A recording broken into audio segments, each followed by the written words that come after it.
So people always ask me, what are one of the saltwater must-haves when you start fishing on a boat or head boat or charter boat? I always tell them gloves. You gotta have gloves. Um, you see a lot of people not wearing it, but I started wearing gloves because I was getting cuts all over my thumbs and fingers, whether from a hook, whether from braid or lines when I'm tying things in a hurry.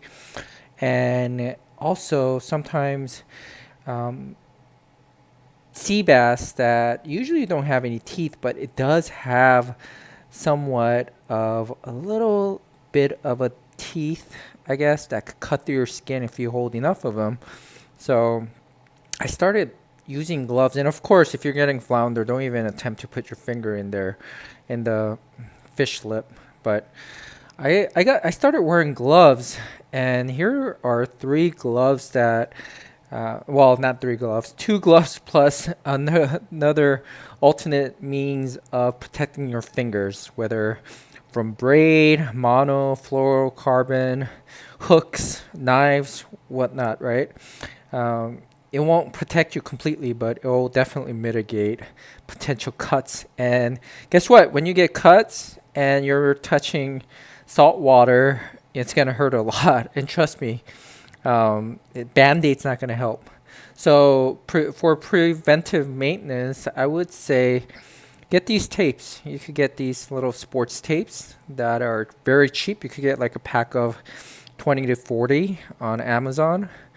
And it's very simple. All you have to do is just wrap your finger around. And I know some people use Band-Aids or other things, but it comes off. This is a lot more flexible, and just like that, it stays. And if it comes off, you can make adjustments. So like unlike Band-Aid, right?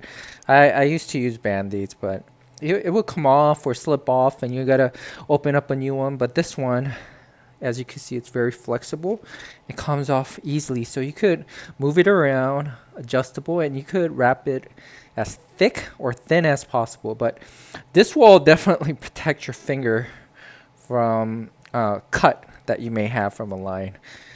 Another ways to protect your fingers are using gloves. So I recommend, depending on how what your needs are, they're full gloves, and I got these brand right here, specifically Effective Ice, because it's thin and it's flexible and easy to put on. There are thicker gloves. I don't recommend it just because it's hard to move your fingers around, especially when you're tying line. This is much easier, and it has this little finger touch, so when you're using your phone, it responds to your finger. But I've been using this for quite a while, and then recently I switched over to, you could get many different types. You could actually get one of these and cut your finger to show. So for those that are constantly tying your knots, retying your knots, as well as having to touch baits, right? If you touch it with this, you're constantly going to have a wet finger. So you would have to take this off every time you're touching baits. But this is another ways to avoid getting cut.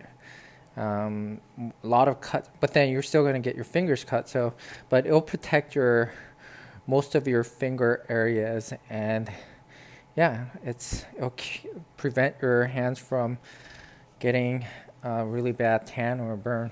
But either way, I would recommend always having a glove for fishing, and you'll thank me later. So don't think that Band-Aid or not using a glove is gonna be okay, because yeah, once you start getting those deep cuts, you're going to regret not having gloves, and this will definitely mitigate potential huge cuts or pain that you might have for your finger.